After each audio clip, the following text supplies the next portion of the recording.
ফিজিক্সে কিভাবে পড়তে হবে না পড়তে হবে এগুলো সবাই বলে মূল বই করতে হবে, কিন্তু কোন বইটা তোমার আসলে করতে হবে, মানে কোন বইগুলো আমরা সার্চ করি, আমরা কোন বইগুলো ফলো করছিলাম সেটাই ভিডিওতে তোমাদেরকে ক্লিয়ার করবো। তো ভাই ওরা মেইন বুক হিসেবে কোনটা ফলো করবে?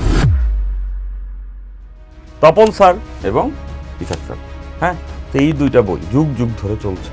তো তপন স্যারের বইটা দেখতে তোমার কাছে অনেক ইজি বা অনেক সহজবোধ্য মনে হবে। তো সহজভাবে কথা বলাটাই কিন্তু সব থেকে কঠিন। কোশ্চেন ব্যাংকের যে প্রবলেমগুলো আছে সেগুলো আমি স্লাইডে রাখবো, ঠিক আছে? সেগুলো আমি স্লাইডে রাখবো। আমরা কিন্তু বলছি না এই কোশ্চেন ব্যাংক তোমার কেনা মাস। হ্যালো এভরিওয়ান, তোমরা যারা কলেজে নতুন উঠলা এবং চিন্তা করতেছো যে ফিজিক্সের কোন বইগুলো আমি ফলো করব, কারণ ফিজিক্সে কিভাবে পড়তে হবে না পড়তে হবে এগুলো সবাই বলে মূল বই করতে হবে, কিন্তু কোন বইটা তোমার আসলে করতে হবে সেই ফিজিক্সের বুক লিস্ট আজকে তোমাদেরকে দেবো। তোমার সাথে আমি তোমাদের পারভেজ ভাই আছি, বইয়ের ট্রিপল ডিপার্টমেন্ট, আছে আমাদের নিয়াজ ভাইয়া বইয়ের সিএসসি ডিপার্টমেন্ট, এবং আমরা কিন্তু তোমরা জানো অনেকদিন ধরেই ফিজিক্স পড়াচ্ছি এবং ভাইয়ের অনেক স্টুডেন্ট আছে বইয়ের টপার। তো মানে আমরা বা ভাই বা আমি মানে কোন বইগুলো আমরা সার্চ করি, আমরা কোন বইগুলো ফলো করছিলাম সেটাই ভিডিওতে তোমাদেরকে ক্লিয়ার করবো। তো ভাই ওরা মেইন বুক হিসেবে কোনটা ফলো করবে? তো প্রথমে এই দুইটা নামই বারবার শুনে থাকছো, যারা নতুন স্টুডেন্ট তোমরা হয়তো বা শুনোনি, তোমরা শুনবা। তপন স্যার এবং ইসাক স্যার। হ্যাঁ, তো এই দুইটা বই যুগ যুগ ধরে চলছে। তো তপন স্যারের বইটা দেখতে তোমার কাছে অনেক ইজি বা অনেক সহজবোধ্য মনে হবে। তো সহজভাবে কথা বলাটাই কিন্তু সব থেকে কঠিন। রবীন্দ্রনাথের একটা কথা আছে না, যে সহজ কথা বলতে আমায় বলো, যে সহজ কথা যায় না বলা সহজে। তো তপন স্যারের বইটা হচ্ছে সহজ ফিজিক্সটা, কঠিনতম জিনিসকে সহজ করে দেয়। তা আমি তপন স্যার পড়ছিলাম, এর পাশাপাশি ইসাক স্যার। দুইটা বই কিন্তু ইকুইভ্যালেন্ট বলতে পারো। দুইটা বই আসলে যুগ যুগ ধরে স্টুডেন্টরা পড়ে আসতেছে বাংলাদেশের। সেই বইগুলো পরীক্ষিত এবং মোর অরলেস তুমি এটা জানো, পরীক্ষাতে কোশ্চেন আসলে এই দুইটা বইয়ের টোন মিলে আসে। এটা বুঝতে পারছো। আর ইসাক স্যারের বইটা যারা মেডিকেল প্রিপারেশন বলতেছিল, পারভেজ নিজে কিন্তু মেডিকেলে চান্স পেয়েছে, তোমরা জানো। তো মেডিকেলে যারা প্রিপারেশন নাও তাদের জন্য কিন্তু ইসাক স্যারের বই থেকে ডিরেক্টলি কিছু কোশ্চেন থাকে, রাইট? কাচের সংকট কোন এরকম ইসাক স্যারের বইয়ের অনুশীলনী থেকে ডিরেক্ট মেডিকেলের প্রশ্ন উঠায় দেয়। তো মেডিকেল অ্যাসপিরেন্টরা দেখা যায় সবাই ইসাক স্যার পড়ে, এবং আমিও সাজেস্ট করবো মেডিকেল অ্যাসপিরেন্ট হলে ইসাক স্যারই পড়া উচিত। আর তুমি যদি নর্মাল স্টুডেন্ট হও, যে ইঞ্জিনিয়ারিং বা নর্মাল স্টুডেন্ট, সেক্ষেত্রে তুমি তপন স্যার ইসাক স্যার যেকোনোটাই ফলো করতে পারো। পারভেজ যারা মেডিকেলে প্রিপারেশন নেয় না তারা কি নর্মাল স্টুডেন্ট? না না, এটা বলছি না। মানে আবার যদি ভাই বলে তাহলে মেডিকেল প্রিপারেশন নিচ্ছে না নর্মাল, মেডিকেল নিলে কি অ্যাবনর্মাল, এটা বলছি না। যে মানে মেডিকেল প্রিপারেশন ইসাক স্যার নিতেই হবে তোমার। আর যদি নন মেডিকেল সেক্টর হয়, যে না ভাই আমি মেডিকেল পরীক্ষা দিব না, আমার এইচএসসি তে ভালো রেজাল্ট লাগবে, এরপরে আমি হয়তো বা ইঞ্জিনিয়ারিং পড়বো বা ভার্সিটিতে পড়বো, সেক্ষেত্রে তুমি তপন স্যারও ফলো করতে পারো, ইসাক স্যারও ফলো করতে পারো, তোমার উইশ ওইটা। ভাই তপন স্যার করছে, আমি ইসাক স্যার পড়ছি, কোনো সমস্যা নেই এখানে, ঠিক আছে? বাট এই দুইটার বাইরে ইউজুয়ালি কেউ চয়েস করে না। তো এখানে ও জাস্ট নর্মাল শব্দটা ইউজ করছে। নর্মাল শব্দটার ম্যাথমেটিক্যাল ইউজ তোমরা জানো, অবিলম্ব, রাইট? তাই না? ট্যানজেন্ট এবং নর্মাল মানে কিন্তু অবিলম্ব, ঠিক আছে? ওই অর্থে না। এখন যদি ভাই বলে মেডিকেল না হরাইজন্টাল, তাহলে তো সমস্যা।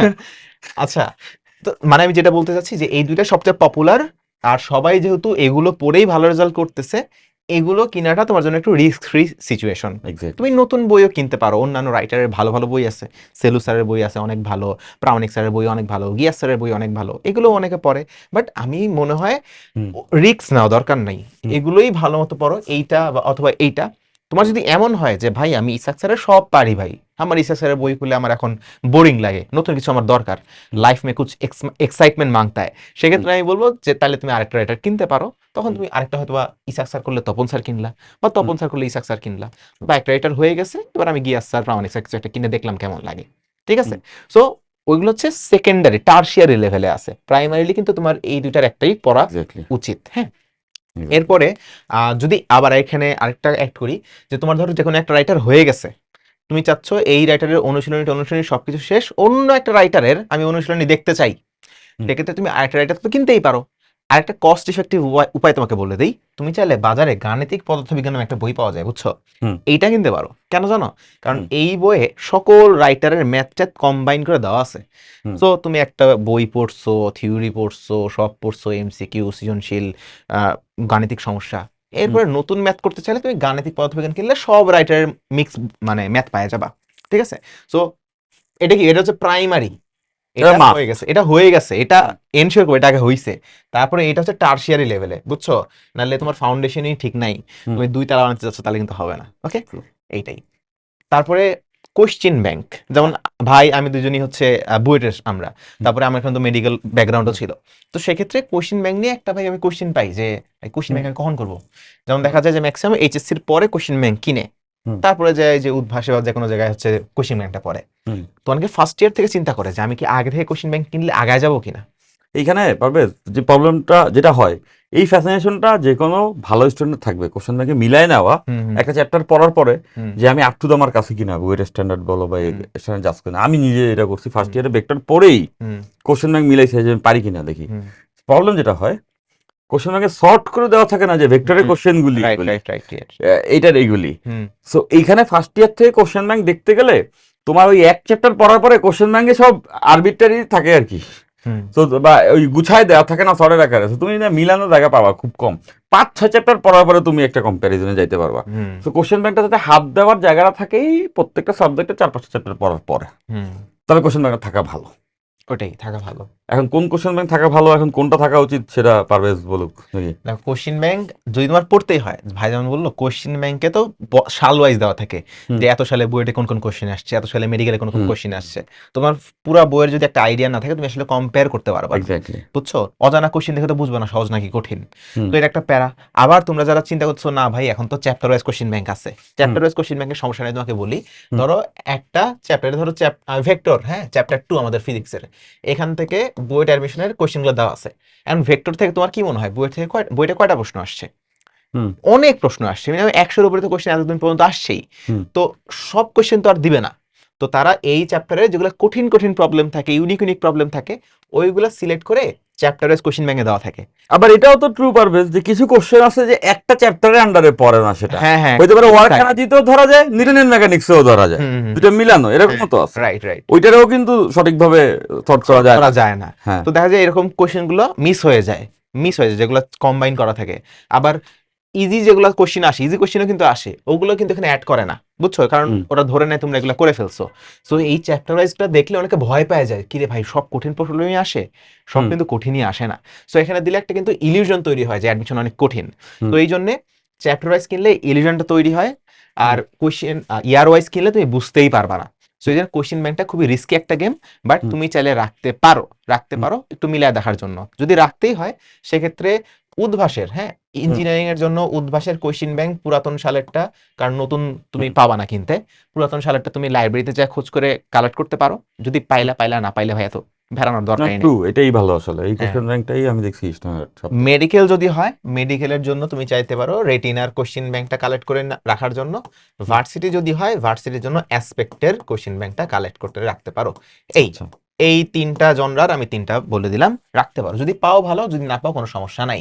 বাট আমাদের হুম। ফিজিক্স কোর্সে তোমরা যারা থাকবা, আমরা কিন্তু আমাদের ক্লাসেই কোন টপিক থেকে হুম। কিরকম কোশ্চেন আসে না আসে সবকিছু তোমাকে বুঝায় বলে দিব, সহজ আসে কঠিন আসে। এবং ওই কথাটাই ওর টোনে আমি বলে দিচ্ছি, পারভেজের টোনে, যে কোশ্চেন ব্যাংকের যে প্রবলেমগুলো আছে সেগুলো আমি স্লাইডে রাখবো। হুম ঠিক আছে, সেগুলো আমি স্লাইডে রাখবো। আমরা কিন্তু বলছি না এই কোশ্চেন ব্যাংক তোমার কেনা মাস্ট, হুম মাস্ট এটা। হ্যাঁ, এগুলো জাস্ট সাজেশন যদি কেউ চাও, রাইট। এটাই। সো যদি পাও পাইলা, না পাইলে কোনো হুম। সমস্যা নাই। বাট ক্লাসে তো আমরা এগুলো সবকিছু করাই দিব। তো হুম। তোমরা যারা আমার এই কোর্সে এনরোল করছো, আমার নিয়াজ ভাই রেদওয়ানের, হুম। সো অবশ্যই তোমরা এই ফ্যাসিলিটিটা পাবাই। তোমাদের হুম। কোশ্চিন ব্যাংক অত বেশি মানে প্যারা নেওয়ার দরকার নাই। হুম। বাট তুমি যদি চাও নিজের কালেকশনে রাখার জন্য, কালেকশনে ভাই রাখতেই পারো, এটা কোনো হুম। অপরাধ না। এক্স্যাক্টলি। এই গেল মানে মেজর জিনিসগুলো। হুম। এরপরে পরীক্ষার আগের দিনগুলাই, বিশেষ করে এইচএসসি পরীক্ষার আগে, দেখো তোমাকে কিন্তু শুরুতে একদম বার্ডস আই ভিউ থেকে বলে দিচ্ছি, এইচএসসি পরীক্ষার আগে, কলেজের টেস্ট পরীক্ষার আগে, ইয়ার ফাইনাল এক্সামের আগে তোমরা চেষ্টা করবা বা তোমরা জানতে চাবা যে ভাই টেস্ট পেপারের ক্ষেত্রে আমরা কি করব। কারণ হুম। টেস্ট পেপার সবাই পড়বে তখন, হুম। তখন তোমার মনে হয় ভাই আমারও পড়া দরকার। সো হুম। টেস্ট পেপার পরীক্ষার আগের দিনগুলো অনেকের দরকার হয়। আবার হুম। কিন্তু তোমার মূল বই কিন্তু অনেক সিকিউ থাকে, আমাদের ক্লাসে কিন্তু আমরা অনেক সৃজনশীল করাই দিব। সো হুম। তোমার কিন্তু আসলে খুব বেশি প্যারা খাওয়ার দরকার নেই। বাট অনেকের মনের মধ্যে ভয় কাজ করে যে না, হুম। সবাই করতেছে, আমারও হয়তো একটা কিনা দরকার। হুম। যদি তুমি কিনতেই চাও সেক্ষেত্রে আমি যেহেতু আমি রিসেন্ট ইয়ারে গ্রাজুয়েট করছি, আমি তোমাকে হুম। বলছি তুমি পাঞ্জেরির বইটা কিনতে পারো। হ্যাঁ, পাঞ্জেরি টেস্ট পেপারটা ভালো এই হুম। জন্য। বাট এটাও কি মাস্ট? এটাও মাস্ট না। বাট এটা তোমাকে কোশ্চেন প্যাটার্নটা বুঝতে, না, টেস্ট পেপার হ্যাঁ বেসিক্যালি তোমাদের টেস্টের আগে নিতেই হয়। হ্যাঁ নিতে ফার্স্ট হয়। ইয়ারে যে খুব দরকার তা না, কিন্তু আমরা বুক লিস্ট বলতেছি, আমরা পুরো এইচএসসি ফিজিক্স পুরো এইচএসসি বলে দিচ্ছি, আমরা পুরো জানি, সবই বলে দিচ্ছি। মানে বললাম যে তো এটা এইচএসসির আগে লাগে এটা। এইচএসসির আগে লাগে, বা ইয়ার ফাইনালের আগে কেউ হয়তো বা পুরোনো একটা টেস্ট পেপার নিয়ে নেয় প্র্যাকটিসের জন্য। হুম সো ও যেটা বলছে আমিও ওইটাই পড়ছি। সো এটাই তোমরা বাজারে গেলে ভালো টেস্ট পেপার হিসেবে পাবা। তো টেস্ট পেপার কালেকশন রাখলে এটা রাখতে পারো। এগুলা মানে খুব বার্নিং নিড না, এগুলো হচ্ছে ওকেশনালি প্রয়োজন হইতে পারে।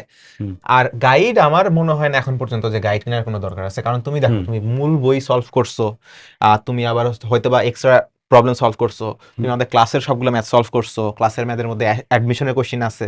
সো তোমার আসলে গাইডে নতুন কোনো কিছু মানে এক্সপিরিয়েন্স করতে যাওয়ার কোনো প্রয়োজন হয় না। ট্রু। এটা আরো তোমাকে ওভারলোড করে দিবে, ওভারলোড করে দেয়, আবার মাঝে মাঝে কনফিউজও করে দেয়। কনফিউজও করে দেয়। এই গাইডের সলিউশন যদি আমি বলি এখনকার গাইডের সলিউশন কারেক্টেড, হুম, কিন্তু 70% অঙ্ক ঠিক আছে, 30% কিন্তু উল্টোপাল্টা আছে। ঝামেলা আছে, হ্যাঁ। একটা বুঝ ব্যবস্থা দিয়ে দিছে আর কি, হুম। অঙ্কের আনসার মিলে গেছে। Right right right. তো গাইড তোমাকে হবে কি জানো, গাইডে সবচেয়ে সবচেয়ে মজার ব্যাপারটা হচ্ছে এই অঙ্কটা তুমি পারতেছো না, তুমি গাইডে মিলাইলা, ও বলবে যে অমুক পৃষ্ঠায় যাও, অমুক পৃষ্ঠায় গেলে বলে তমুক পৃষ্ঠায় যাও। 147 নম্বর অঙ্ক আমি বের করছি, এটাই পারতেছি না, বলবে 37 নং অঙ্কের ক নাম্বার দেখো, 37 নং অঙ্কে গেলা, ওইটা বলবে যে অমুক জায়গায় যায় ওইটা দেখো। এই জন্য সমস্যা। সো গাইড জিনিসটা জিনিসটা মানে না ভালো একটা জিনিস, বাট তোমার আসলে প্রয়োজন আছে কিনা এটা বুঝতে হবে, বুঝছো? হুম। তো তোমার প্রয়োজন নাই, তাও যদি বলো যে না ভাই বলেন, আপনি গাইড লেখছেন, তা বলেন কোন গাইডটা ভালো। কম্পারেটিভলি যতগুলো গাইড আছে আমার মনে হয় রয়্যালটা ভালো, ঠিক আছে? এটা কি কেনার দরকার আছে? না, দরকার নাই। তুমি যদি এইগুলো করো, কোর্সের ক্লাস করো, তোমার এগুলো কেনার দরকার নেই। বাট যদি এমনই হয় যে না ভাই আমি সময়ের ঠেলায় আসতেছি না, তাহলে দেখো করার পারভেজ নাই। ভাই কি বললো, বললো যে এই গাইডটা ভালো কিন্তু কেনা দরকার আছে, দরকার নেই। মানে এটা কি বললো, তোমার কিন্তু এটা বুঝতে হবে যে জিনিসটা তো ভালো জিনিস, কিন্তু তোমার লাগবে কিনা এটা তো বুঝতে হবে আগে, তাই না? সো তোমার আসলে আমার মনে হয় না লাগবে। মানে আমার মনে হয় পারভেজ এরকমই কিছু তোমাকে আসলে বোঝানোর চেষ্টা করছে। যদি তোমার আমরা তো বলতেছি এগুলো দরকার হবে না গাইডের, তাই না?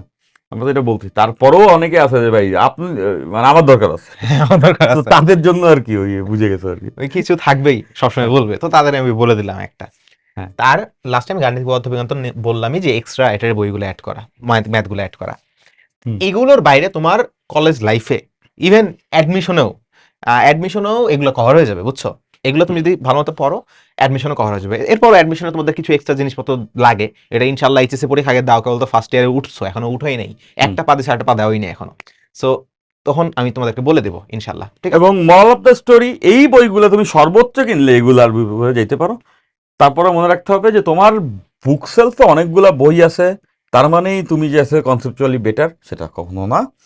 তুমি যদি আসলে মেধাবী হও, মন দিয়ে ক্লাস করো, শুধু মেইন বইটা তোমার কাছে থাকে, ইনাফ। ইনাফ। আর এটা হচ্ছে তোমার বুক সেলফে তুমি রাখতে পারো চাইলে। বাট কেউ যদি এটা হয় ভাই আমি তো একটা বই কিনছি তাহলে কি আমি পিছিয়ে গেলাম, ডেফিনেটলি না, খেলাটা কিন্তু মাথার।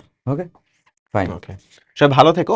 আর আমাদের physics first paper full academic two admission কোর্সের লিঙ্ক কমেন্টে, ডেসক্রিপশনে সব জায়গাতে থাকবে, সেখান থেকে এনরোল করলে তোমার আসলে মেজরিটি বই কিনা লাগবে না, ঠিক আছে? টাকা সাশ্রয় হয়ে যাবে, কস্ট ইফেক্টিভ একটা আইডিয়া দিলাম, বুঝছো? ভালো থেকো সবাই, আল্লাহ হাফেজ। আল্লাহ হাফিজ।